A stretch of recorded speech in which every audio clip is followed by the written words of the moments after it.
Next మనం కర్నూలు వెళ్దాం. కర్నూలులో మా ప్రతినిధి నూర్ పాషా మనకి అందుబాటులో ఉన్నారు. సో ప్రధానంగా దానికి సంబంధించి ఎమ్మెల్యే కాటసాని రామరెడ్డికి మాజీ ఎమ్మెల్యే టీడీపీ నేత జనార్దన్ రెడ్డి సవాల్ విస్తున్నటువంటి పరిస్థితి కనిపిస్తూ ఉంది. సో రాజకీయాల్లో గెలిపోవటం సహజం, నేను ఓడినా నిత్యం ప్రజల్లోనే ఉన్నాను, బెదిరించి తన కార్యకర్తలకు పార్టీ కండువాలు వేస్తారని కూడా ప్రధానంగా ఆరోపిస్తున్నటువంటి పరిస్థితి జనార్దన్ కనిపిస్తూ ఉంది. సో అలాగే టీడీపీ పార్టీ అధికారంలోకి రాగానే అభివృద్ధి అంటే ఏంటో చేసి చూపిస్తామని కూడా ఆయన సవాల్ విస్తున్నటువంటి పరిస్థితి కనిపిస్తుంది. సో దీనికి సంబంధించి పూర్తి అప్డేట్స్ ఏంటి చెప్పండి పాషా.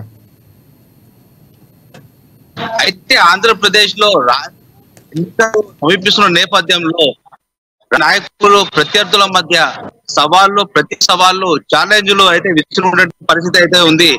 కర్నూలు జిల్లా ఉమ్మడి కర్నూలు జిల్లాకు సంబంధించి నంద్యాల జిల్లా నిన్న బనగానపల్లెలో చార్ కమాండ్ మసీదు కాంప్లెక్స్ ను ప్రారంభించడానికి మాజీ ఎమ్మెల్యే బీసీ జనార్దన్ రెడ్డి ఒక సభ నిర్వహించడం జరిగింది. అయితే ఈ సభ సందర్భంగా బీసీ జనార్దన్ రెడ్డి పలు సవాళ్లు ఛాలెంజ్ విసరించడం జరిగింది.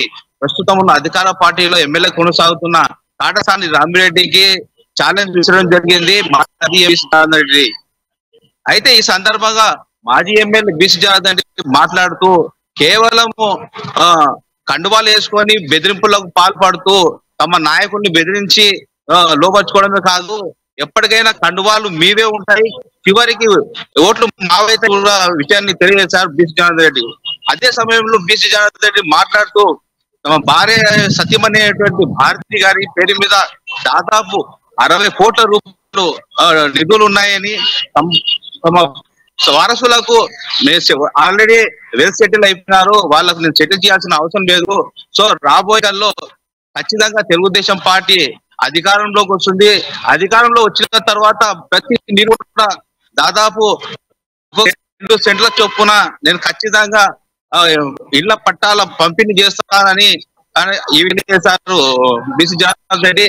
సందర్భంగా బీసీ జనార్దన్ రెడ్డి ఒకవేళ రేపు తెలుగుదేశం పార్టీ ప్రభుత్వం ఏర్పాటు అయినప్పటికీ కూడా ప్రభుత్వం సాయం చేసినా చేయకపోయినా నా సొంత నిధులతో ఒక్కొక్కరికి పేదలకు దాదాపు 2 సెంట్ల చొప్పున ప్రతి ఒక్కరికి కూడా ఇండ్ల స్థలాల పట్టాలు ఇస్తానని, ఒకవేళ అదే విధంగా 2 సెంట్ల ఇళ్ల పట్టాలు కనుక ఇచ్చినట్లయితే రాజకీయ సన్యాసం చేస్తావా అంటూ కూడా ఛాలెంజ్ విసిరారు బీసీ జనార్దన్ రెడ్డి ఎమ్మెల్యే కాటసాని రామిరెడ్డికి. అయితే ఈ సందర్భంగా రామిరెడ్డి కూడా ఏ విధంగా స్పందిస్తారని కూడా మనం చూడాల్సి ఉంది. అయితే గతంలో కూడా జనార్దన్ రెడ్డి పార్టీ అధికారంలో లేనప్పటికీ కూడా ప్రతిపక్షంలో ఉన్నప్పటికీ కూడా ప్రజలందరూ నా వెంటనే ఉన్నారు, ప్రజల మనసులో ఎల్లప్పుడూ నేను ఉన్నాను, ఆ ఓట్లు మీరు పాల్పడుతూ తమ వాళ్ళను కండువాలు వేసుకుంటూ మీ వైపుకు తిప్పుకుంటున్నారు, కానీ ఎప్పటికైనా కవి అవుతాయి ఓట్లన్నీ నావైతే కూడా కరాగట్టిగా చెప్తూ క్లారిటీ ఇచ్చారు. అంటే ప్రస్తుతం ఉన్నటువంటి రామిరెడ్డికి క్లారిటీ ఇచ్చారు, ఎప్పటికైనా కండువాలు మీవి, ఓటు తప్పకుండా ఎప్పుడు మాకే ఉంటాయి, ప్రజల్లో ఉన్నాము, ప్రజల మనసులో ఉన్నాము, బెదిరింపులకు పాల్పడితే ఓట్లు పడవు రామిరెడ్డి, ప్రజల మనసులో ఉంటే ప్రజలు ఓట్లు వేస్తారని కూడా జరిగింది బీసీ జనార్దన్ రెడ్డి రాజశేఖర్ గారు. పాషా ప్రధానంగా కొన్ని ఆరోపణలు చేశారు, బెదిరించి తమ కార్యకర్తలు పార్టీ వాళ్ళ కండువాలు కప్పి పార్టీలోకి లాక్కునే ప్రయత్నం చేశారు, లాక్కున్నారని. సో ఇది రాజ్యాంగంగా చూసుకున్నట్టు కనుక పూర్తిగా విరుద్ధమైనటువంటి విషయం. సో దీనిపై ఏమైనా ఆయన పోరుబాట పట్టి లేకపోతే చట్టపరంగా చర్యలు తీసుకునే అవకాశాలు జనార్దన్ రెడ్డి కనిపిస్తుంది. ఇలాంటి వ్యాఖ్యలు చేయడం అనేది ఇప్పుడు ఎన్నికలు ముందు జరుగుతున్నటువంటి సమరంగానే మనం భావించాల్సిన అవసరం ఉంది.